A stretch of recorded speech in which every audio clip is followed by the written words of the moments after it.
Vanilla Minecraft tells us the story of a race of ancient humans who ruined the world and then tried to summon gods back to make things right again. Those gods never arrive, and as a result, the ancient people eventually die out. I'm sorry, did you think this was a game about mining and crafting your own fun in an open world? Think again! We have 3 new mini-theories that are gonna shatter the bedrock of your understanding of this franchise. Ready, set, go!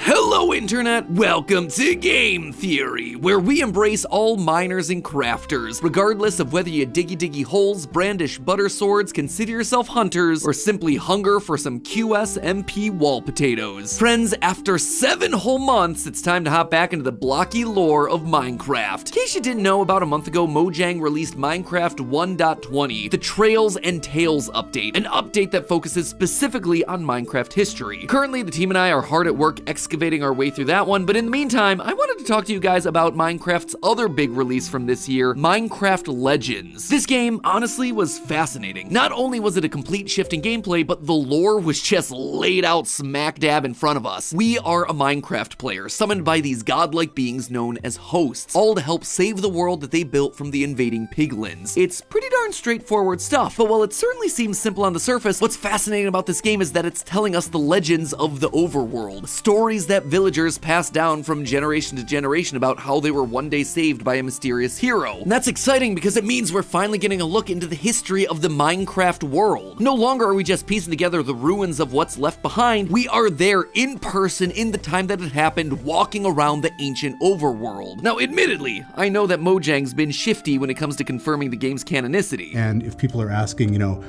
is that fact? Did that really happen?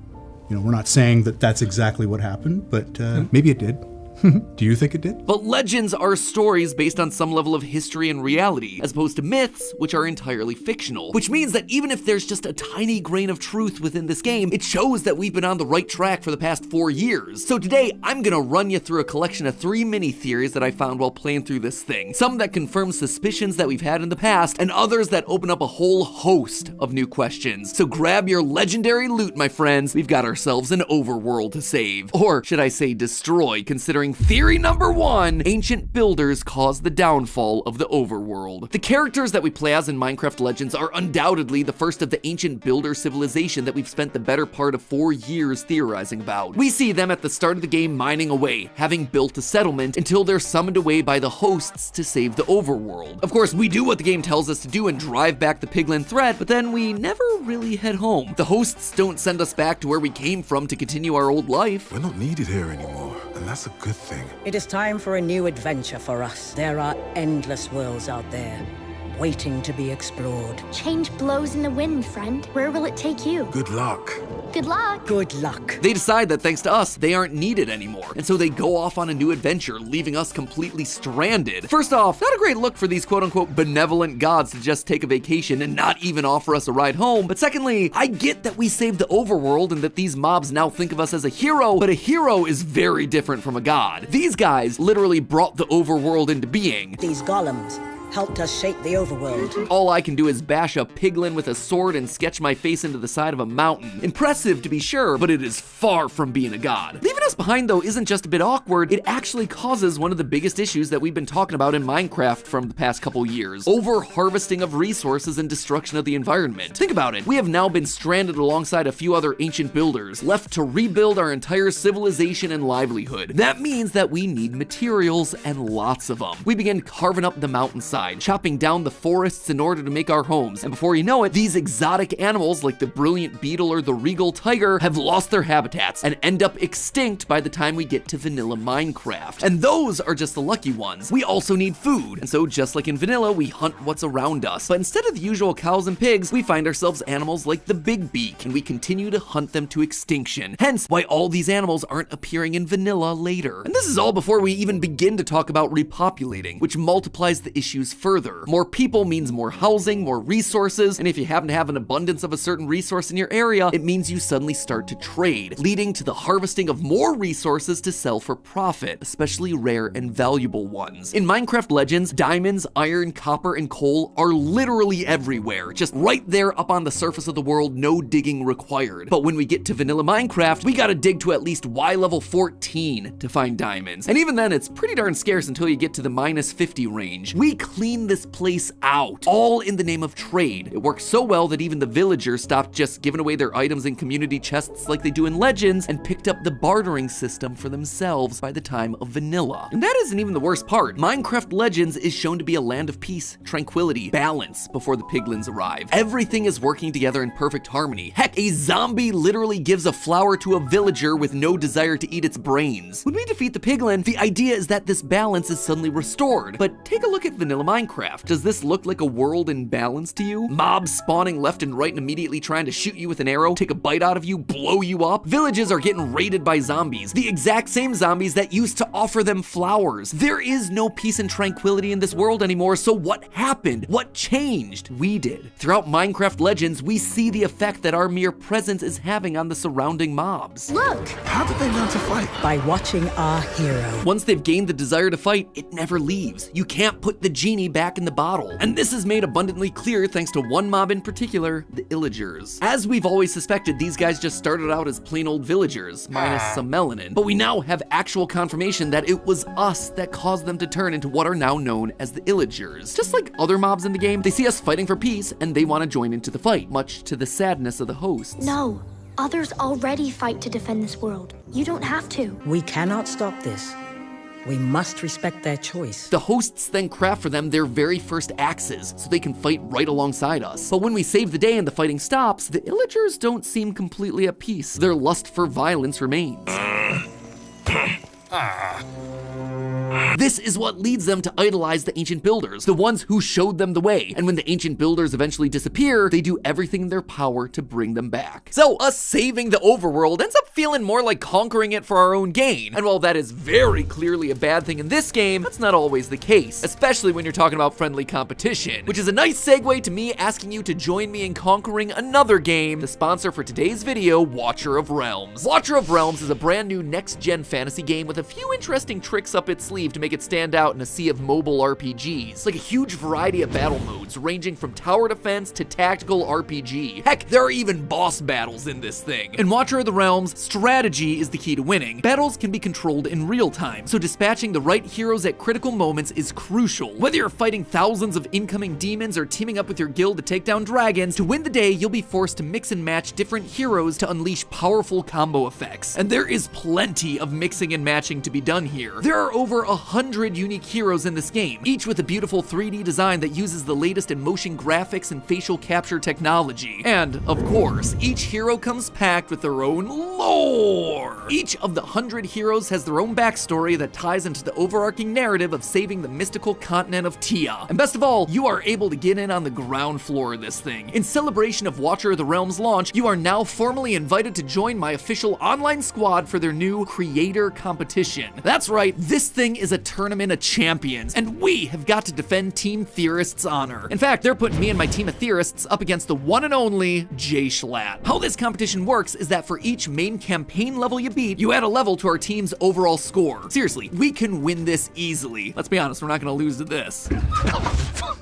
I didn't mean to do that. So I need you guys to head on down to the description and click the link, or just scan the QR code that you see on screen right now to join me in taking Schlatt down. And let me be clear, you will be rewarded for your efforts. If Team Theorist wins, you guys get to walk away with a load of prizes. And not just things in-game either. The top 3 finishers for both teams will be able to win special prizes like a brand new iPhone or a Nintendo Switch. So if you want a chance to win those awesome prizes, all while helping to carry Team Theorist to victory, head on down to the description and hit the link, or just scan the QR code on screen to download the game on iOS or Android. Sign up today and join me in taking down my YouTube rival. But for now, back to Minecraft Legends and theory number 2, lapis is life. Lapis lazuli has always been a bit of an odd material in Minecraft. You have to dig quite deep underground to find it, and unlike iron or gold or diamonds, it can't really be used to make armor or tools. Instead, it's used to enchant other items with magical powers. But Minecraft Legends actually takes it a step further. One of the major mechanics of the game is building spawners that'll allow you to summon mobs to use in battle. Within this case, burn the flames of creation. The flames will call upon friends to fight by your side. Now, spawners themselves are nothing new. We've had them in vanilla Minecraft for years. Cages with a fire in the middle that'll spawn countless versions of a particular mob. But in Minecraft Legends, we can also sacrifice raw materials like stone and wood and create golems like you see in the game. We are literally creating life from nothing. Inanimate objects, raw materials, things that shouldn't be alive are suddenly alive because of us. And what was the price of creating that life? None other than a couple pieces of lapis. Lapis dropped by the piglins can be used to fuel your spawners. Collect the lapis to keep your fires burning. This stuff isn't just magic, it is literally life-giving. But hold on, did he just say that lapis is dropped by the piglins? That's not what happens in vanilla Minecraft. Lapis is usually just a resource underground. This change has to mean something important, and I believe that it does. I believe it tells us exactly what gives lapis its life-giving powers. Unlike most other resources in Minecraft Legends, lapis is actually scarce. Well, you can certainly get some from the villagers' community chests, implying that just like in vanilla, it's a resource that can be gathered. We don't actually have lapis ore just lying around the world like we do with iron and diamond. Instead, our primary method of collecting lapis is killing piglins. In Legends, piglins are the only mob to drop lapis, and that's notable because they're the only mob that we are actively going out of our way to kill. It cannot be just a coincidence that when you kill these mobs, you gain an item that allows you to bring life into the world. Even in real history, ancient Sumerians believed lapis housed the souls of gods. That is what I believe Minecraft Legends is trying to tell us about lapis. It's not just magical, it is powered by the souls of the monsters you slay, now able to be recycled to bring new life into the world. It's a vicious cycle of life and death. We kill piglins, we get lapis, we use lapis to summon more mobs to kill more piglins, and it goes on and on and on. And this would also confirm some of our past theories about the Illagers and their ties to the magic of life and death. Their use of lapis block inside the head of an Illager statue, their gathering of Steve-colored wool blocks, the mansions being filled with zombies. They're trying to bring back the ancient builders that are no longer around. They're trying to use the lapis that they saw us use on inanimate objects to try and create their own versions of the people they now worship. However, the Illagers aren't the only ones trying to bring back people they've lost, because theory number 3, ancient builders were trying to bring back the hosts. After we save the overworld, the hosts peace on out, leaving us behind to inadvertently destroy the overworld. We've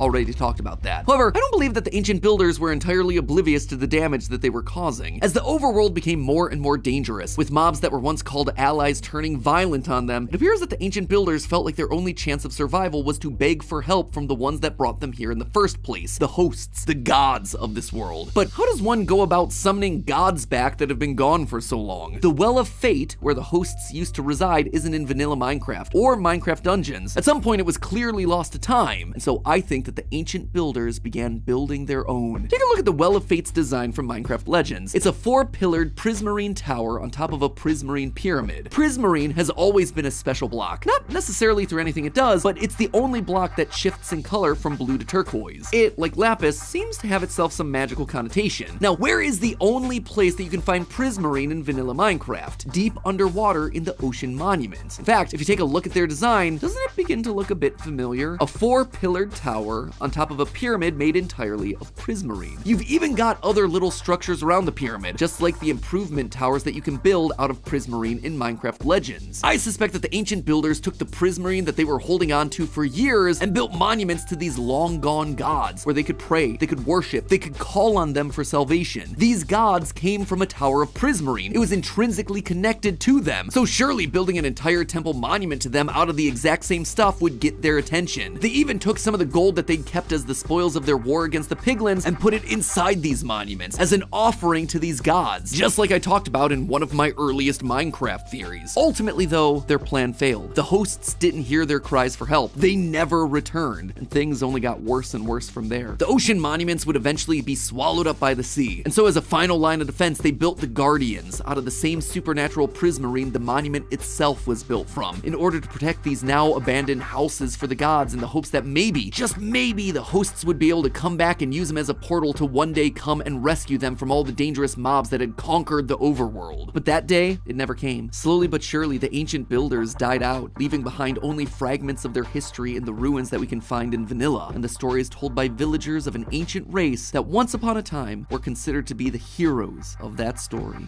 But hey, that's just a theory. 3 game theories. Thanks for watching. And if you want even more Minecraft lore, you can always go back and watch the entire playlist that's just full of this stuff. Or if you fancy yourself some strange Minecraft food science, there's our episode over on food theory to figure out whether Dream could have actually killed Tommy Innit using a potato. As always, my friends, don't forget to subscribe, because I want to see you next week.